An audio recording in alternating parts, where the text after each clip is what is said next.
प्रेम की भाषा। हिंदी है भारत के जन जन की भाषा। हिंदी है भारत के जन जन की भाषा। आदरणीय विद्यालय के मुख्य कार्यकारी अध्यक्ष तथा प्रधानाचार्य महोदया और उपस्थित शिक्षकगणों को मेरा नमस्कार और मेरे प्यारे बच्चों को मेरा स्नेह। आज का दिन हम हिंदी दिवस के रूप में मनाने जा रहे हैं। सबसे पहले आप सभी को हिंदी दिवस की बहुत बहुत शुभकामनाएं और आप सभी का धन्यवाद कि आपने मुझे इस अवसर पर मेरे विचार प्रस्तुत करने का मौका दिया है। हम सभी पिछले सप्ताह से विद्यालय में हिंदी सप्ताह को मनाते आ रहे हैं और आज हिंदी दिवस है। हर साल पूरे भारत में 14 सितंबर को हिंदी भाषा को बढ़ावा देने के लिए और अपने ही देश में गौरव महसूस कराने के लिए हिंदी दिवस को मनाया जाता है। आइए जानते हैं हिंदी भाषा की कुछ विशेषताएं। क्या आप जानते हैं हिंदी का उद्भव भाषाओं की जननी देव भाषा संस्कृत से हुआ है।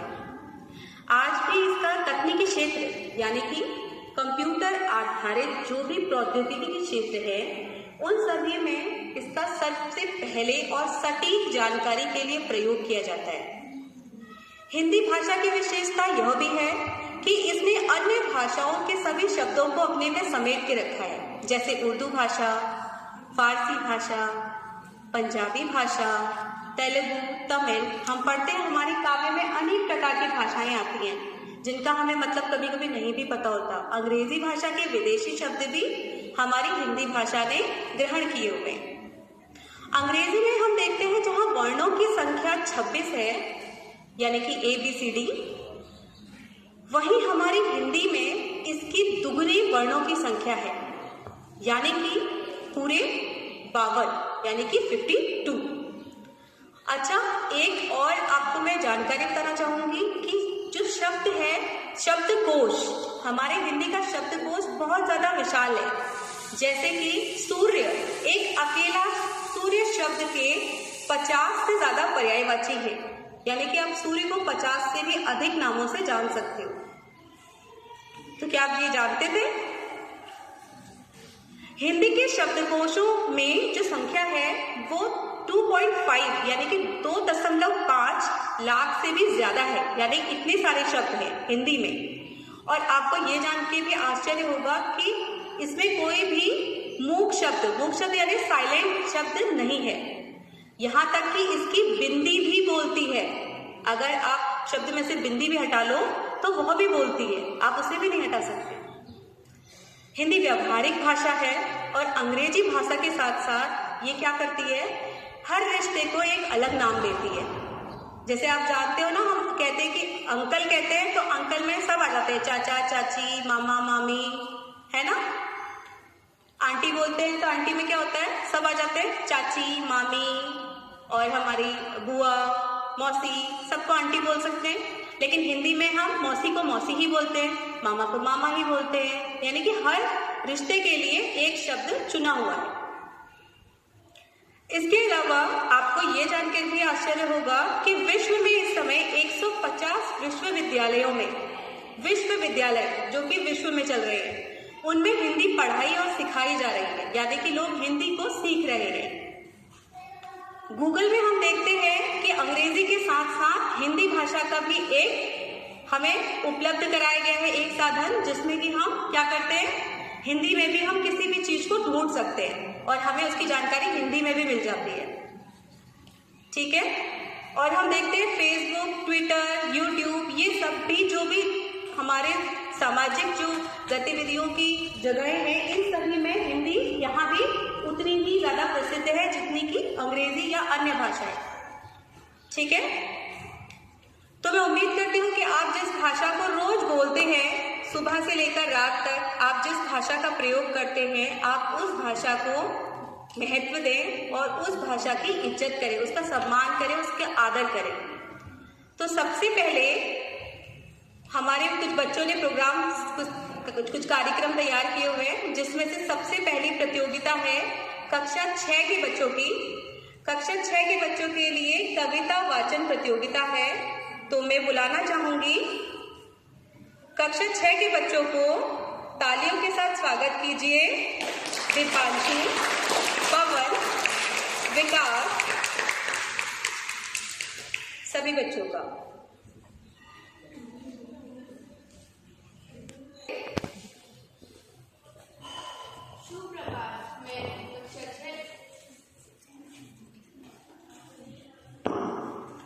सुप्रभात, मैं कक्षा 6 का छात्र दीपांशु रावत आप सभी के सामने एक कविता बोलना चाहूँगा।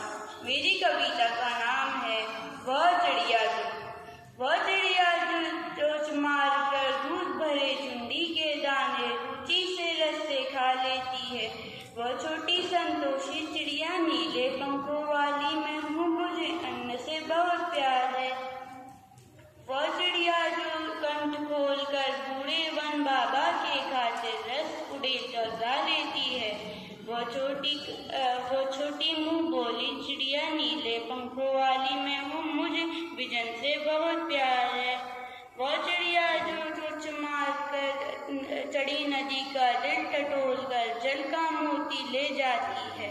वह छोटी गर्वीली चिड़िया नीले पंखों वाली मैं हूँ, मुझे नदी से बहुत प्यार है। Thank you Deepanshi.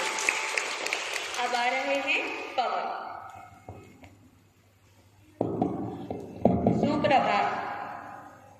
सुप्रभात, मेरा नाम पवन है, मैं नाम है माँ।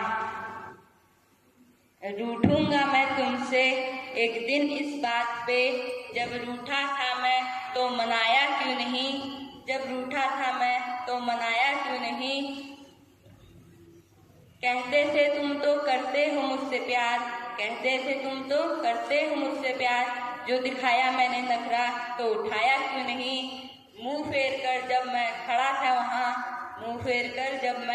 था वहाँ, तो पास बुलाकर सीने से लगाया क्यों नहीं, तो पास बुलाकर सीने से लगाया क्यों नहीं।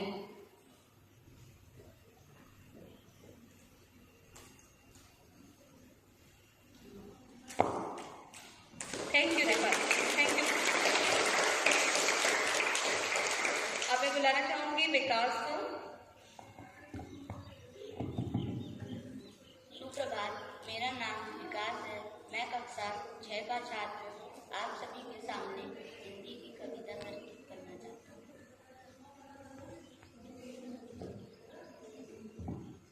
भारत की है बोली हिंदी, हम सब की हम जोली हिंदी, हिंदी की है बात निराली, ये है हर भाषा से प्यारी, पुरखों की है ये सौगंध, सब करते इसकी ही बात। अनपढ़ हो या शिक्षित कोई, इससे है परिचित हर कोई। भारत की है बोली हिंदी, हम सबकी हम जोली हिंदी। Thank you. धन्यवाद बच्चों। कार्यक्रम को और आगे बढ़ाते हुए मैं कहना चाहूंगी कि वक्ताओं की ताकत है भाषा, लेखक का अभिमान है भाषा, भाषाओं के शीर्ष पर बैठी मेरी प्यारी हिंदी भाषा। हमने बचपन में अपने नाना नानी, दादा दादी सभी से बहुत सारी कहानियां सुनी हैं जो कि हमें कोई न कोई शिक्षा देकर जाती हैं। तो आज कक्षा 7 से आ रहे हैं तनिषा, भार्गव, संजना और शुभा अपनी कहानी के द्वारा नैतिक शिक्षा बताएं।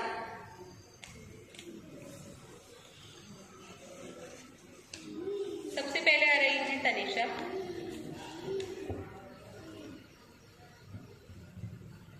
सुप्रभात, मेरा नाम तनिषा राणा है, मैं कक्षा 7 की छात्रा हूँ। आज मैं आपको एक कहानी सुनाने जा रही हूँ, परिश्रम। एक गांव में 2 मित्र नकुल और सोहन रहते थे। नकुल बहुत धार्मिक था और भगवान को मानता था, जबकि सोहन बहुत मेहनती था। एक बार दोनों ने मिलकर 1 बीघा जमीन खरीदा। वह दोनों चाहते थे कि उसमें हम एक जमीन में हम कुछ अनाज बोकर बाजार में बेचकर एक अच्छा सा घर बनाना चाहते थे। नकुल उसमें नकुल मंदिर में जाकर अच्छा प्रार्थना करता था कि मेरी फसल बहुत अच्छी उगे, और सोहन जमीन में मेहनत करता था कि मेरी फसल अच्छी हो। कुछ समय बाद दोनों की फसल उग आई। दोनों ने मिलकर उसे बाजार में बेच दिया। वह घर आकर नकुल ने सोहन से कहा कि मैंने भगवान से प्रार्थना की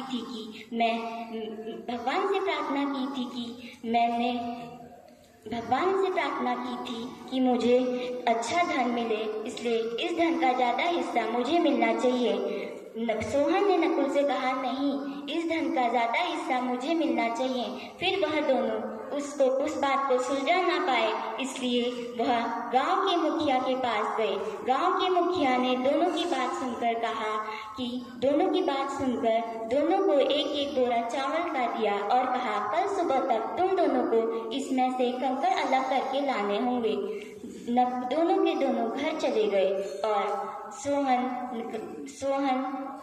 सोहन चावल में से कंकड़ अलग करा रात भर, और नकुल ने मंदिर पर जाकर प्रार्थना की कि मेरे चावल से कंकड़ अलग कर दो भगवान से। अगले दिन सुबह नकुल मंदिर में जाकर प्रार्थना करा, और सोहन अगले दिन सुबह मुखिया के पास गया, और मुखिया ने नकुल को देखकर बहुत प्रसन्न हुआ, और जब नकुल को बोला कि दिखाओ तुमने कितने कंकड़ अलग करे हैं, नकुल ने कहा, मुझे भगवान पर पूरा भरोसा है, उन्होंने चावल में से कंकड़ अलग कर दिए होंगे। लेकिन जब खोला तो देखा चावल में से कंकड़ वैसी की वैसी थे। फिर मुखिया ने नकुल से कहा कि हमें भगवान तभी हमारी मदद करते हैं जब हम मेहनत करते हैं। इस कहानी से हमें यह सीख मिलती है कि हमें कभी भी भगवान के भरोसे नहीं बैठना चाहिए, बल्कि हमें सफलता पाने के लिए मेहनत करनी चाहिए। धन्यवाद।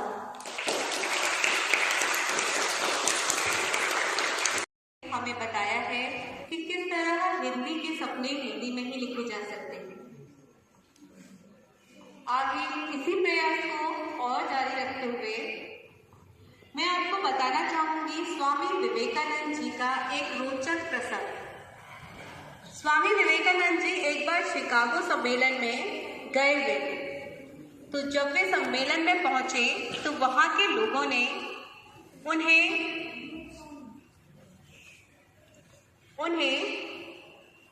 बोलने के लिए सबसे पहले उन्हें कहा हेलो। तो स्वामी विवेकानंद जी ने उनके हेलो का जवाब दोनों हाथ जोड़कर सादगीपूर्ण सिर को झुकाते हुए नमस्ते शब्द कहते हुए दिया।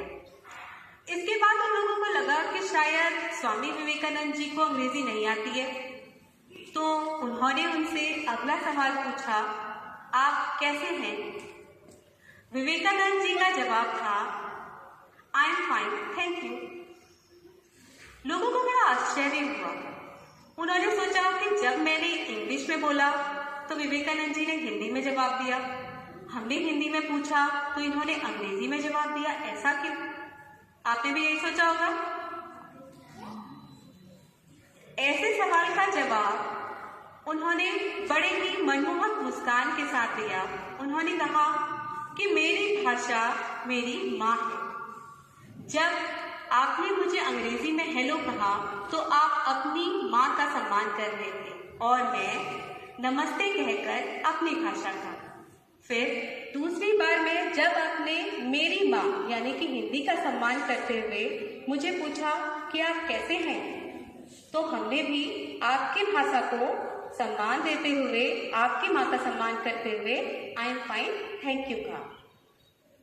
तो सभी लोग उनके सामने नतमस्तक हो गए और सभी लोगों को उनका यह सादगीपूर्ण जवाब बहुत ज्यादा भा गया। इसलिए कहते हैं कि यदि हम स्वयं अपनी भाषा का सम्मान नहीं करेंगे तो हमारी भाषा का सम्मान कोई भी नहीं करेगा। इसी क्रम में आगे बढ़ते हुए आ रही है तनिषा कक्षा 7 से अपने नृत्य द्वारा हिंदी भाषा का परचम लहराना।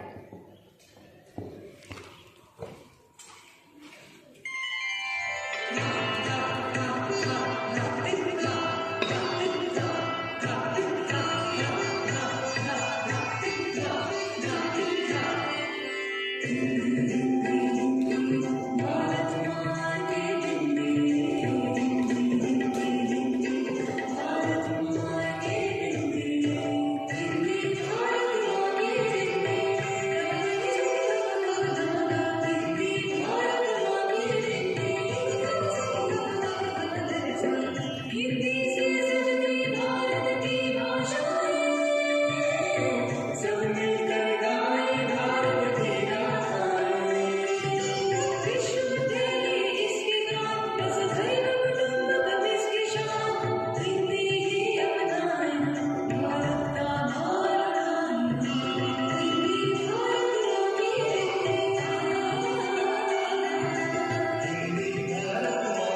जो कि हमारे काव्य का स्वर्ण काल माना जाता है।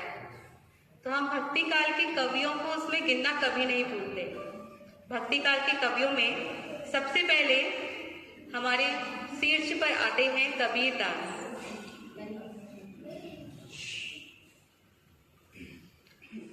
भक्ति काल के श्रेष्ठ कवि कबीरदास जी थे, जिनकी भाषा सधुक कड़ी या फिर पंचमेल खिचड़ी के नाम से जानी जाती है।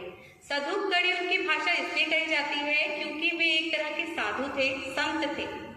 और पंचमेल खिचड़ी उनकी भाषा को इसलिए कहा जाता है क्योंकि उनकी भाषाओं पर 5 भाषाओं पर अधिकार था, जिसमें राजस्थानी, हरियाणवी, पंजाबी, खड़ी बोली, अवधी, ब्रज भाषा, यह सभी भाषाएं मुख्य थी। उनकी कोई एक भाषा नहीं थी। तो वो अपने काव्यों में 5 भाषाओं का प्रयोग करते थे और बहुत सारे लोग उनकी भाषा और उनके काव्यों को इसीलिए समझ नहीं पाते थे। इसीलिए इस क्रम में आगे बढ़ते हुए हमने रखा है कबीरदास जी के दोहावली से दोहावाचन प्रतियोगिता को। तो आ रहे हैं कक्षा 8 के सभी बच्चे दोहावाचन के लिए। अंजलि के लिए तालियां।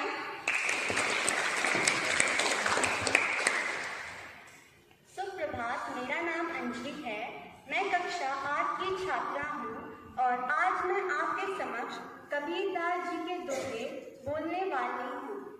माटी कहे कुमार से तू क्या रोंगे मोहे, माटी कहे कुमार से तू क्या रोंगे मोहे।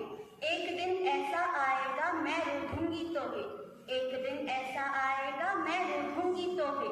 पोथी पढ़ जग मुआ पंडित भयानक होय, पोथी पढ़ जग मुआ पंडित भयानक होय। ढाई आखर प्रेम का पढ़े से पंडित होय, ढाई आखर प्रेम का पढ़े से पंडित होय। धन्यवाद। हाँ ऋतु, अगले नंबर पर आ रही है ऋतु। मेरा नाम ऋतु दुबे है। मैं कक्षा 8 की छात्रा हूँ।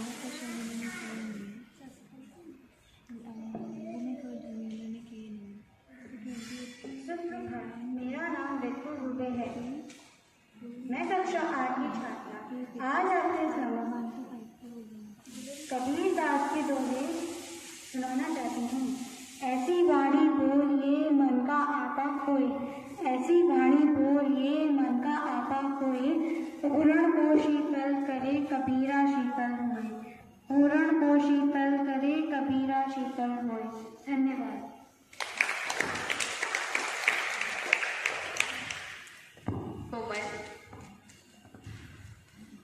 सुप्रभात, मेरा नाम कोमल है। मैं कक्षा 8 की छात्र हूँ। आज मैं आपके सामने कबीरदास दोहा वचन सुनाना चाहूँगी। गुरु गोविंद दोहा खड़े काके लोगो पाया गुरु गोविंद, दोहे काके लघु पाए बिलहारी गुरु अपने।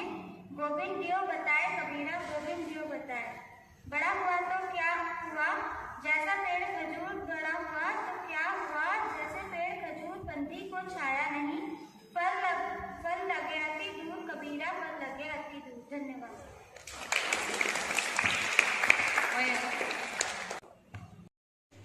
सुप्रभात मित्रों और मेरे आदरणीय शिक्षकों। मैं भार्गव नेगी कक्षा 7 का छात्र आपके सामने एक छोटी सी कहानी प्रस्तुत करना चाहूँगा। मेरी कहानी का नाम है लाची धोबी। बहुत समय पहले की बात है। एक गांव में एक निर्धन धोबी रहता था, जिसके पास एक गधा था। वो गधा बहुत दुबला पतला था, क्योंकि वो धोबी उस गधे के लिए खाने की व्यवस्था नहीं कर पाता था। तो एक दिन धोबी अपने गधे के साथ जंगल के रास्ते अपने घर को जा रहा था। तभी उसे एक मरे हुए बाघ मिला। उसने सोचा कि मैं बाघ की खाल उतारकर अपने गधे को पहनाकर पड़ोसियों के खेत में छोड़ दूंगा, और वो जब रात में अपने खेत देखने आएंगे तो बाघ को देखकर उससे डर कर भाग जाएंगे। तो धोबी ने अपनी बात पर अमल की और उसने तुरंत उसी रात को अपने गधे को बाघ की खाल पहनाकर भेज दिया अपने पड़ोसियों के खेत में। और उसने जो सोचा था वो बिल्कुल सही हुआ। एक दिन की बात है जब ऐसे ही उसने अपने गधे को बाघ की खाल पहनाकर पड़ोसियों के खेत में छोड़ दिया था। तो वो गधा चल रहा था, तभी उसे एक दूसरे गधे की आवाज़ आई। वो भी जोर जोर से रेंगने लगा। तभी गांव वाले अपने खेत को देखने आए रहे थे। उनने गधे की आवाज़ सुन ली और वो गधे के पीछे लकड़ी लेके पड़ गए। इस कहानी से हमें यह सीख मिलती है कि हमें अपनी सच्चाई किसी से नहीं छुपानी चाहिए। धन्यवाद। सुप्रभात। मैं कक्षा 8 का छात्र मयंक आपके सामने कबीर दास के 2 दोहे बोलना चाहता हूँ। बुरा जो देखन मैं चला, बुरा न मिलियन कोय, जो मन में देखा आपा, मुझसे बुरा ना कोय। सुख में सुमरन सब करे, दुख में करे न कोई। सुख में सुमरन सब करे, दुख में करे न कोई। जो सुख में सुमरन करे तो दुख काहे का होए कबीरा, तो दुख काहे का होए। धन्यवाद। कृष्णा, सबसे पहले आज आप सभी को हिंदी दिवस की हार्दिक शुभकामनाएं। मैं कक्षा 8 का छात्र कृष्णा आज आप सभी के सामने भक्तिदास कबीर दास की कुछ दोहे प्रस्तुत करना चाहूंगा। दोहे कुछ इस प्रकार: काल करे तो आज कर, आज करे तो अब, पल में प्रलय होएगी, बहुरी करेगा कब कबीरा, बहुरी करेगा कब। निंदक नियेदी राखिए, आंगन कुटी छवाएं, बिन पानी साबुन बिना निर्मल करे सुहाए कबीरा, निर्मल करे सुहाए। धन्यवाद। तेजिंदर, मेरा नाम तेजिंदर सिंह है। मैं कक्षा 8 का छात्र हूँ। अब मैं पोथी पढ़ जगमुआ, पोथी पढ़ जगमुआ,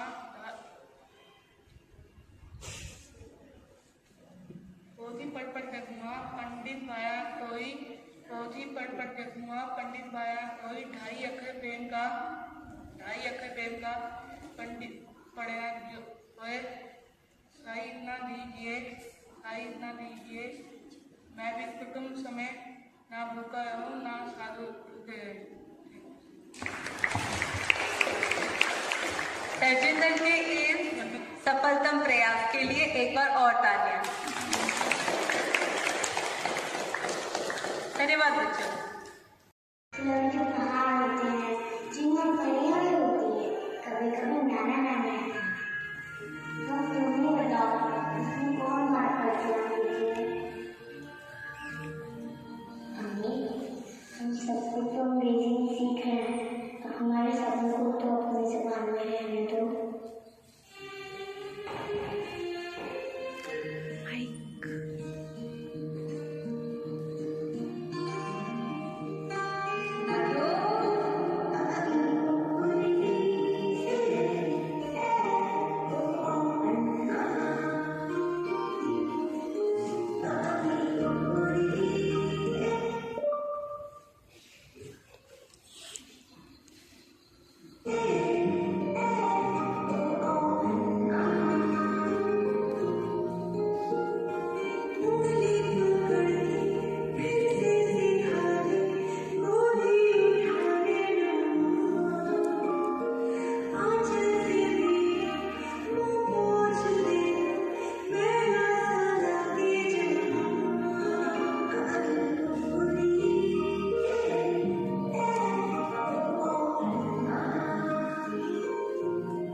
सभी बच्चों ने बहुत अच्छा परफॉर्मेंस दिया था। पहले तो सभी को हिंदी दिवस की बहुत बहुत शुभकामनाएं।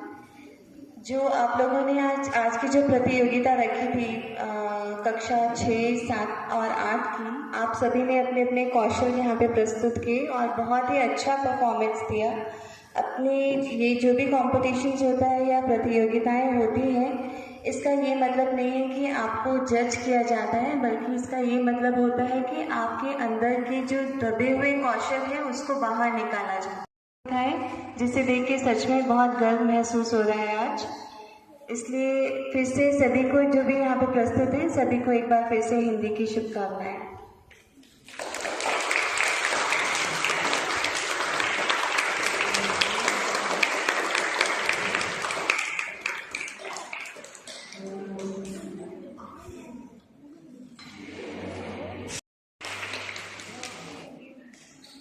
तनिषा, हिंदी हमारी मातृभाषा है और भारतवर्ष की पहचान भी है। हमें इस पर गर्व होना चाहिए। अंग्रेजी या फिर अन्य विदेशी भाषाओं का ज्ञान होना अच्छा है, बहुत अच्छा है, लेकिन विदेशी भाषा को सीख लेने पर अपनी भाषा को तवज्जो ना देना या उसका सम्मान कम कर देना, यह तो सर्वथा अनुचित है। हमें ऐसी प्रवृत्ति से बचना चाहिए।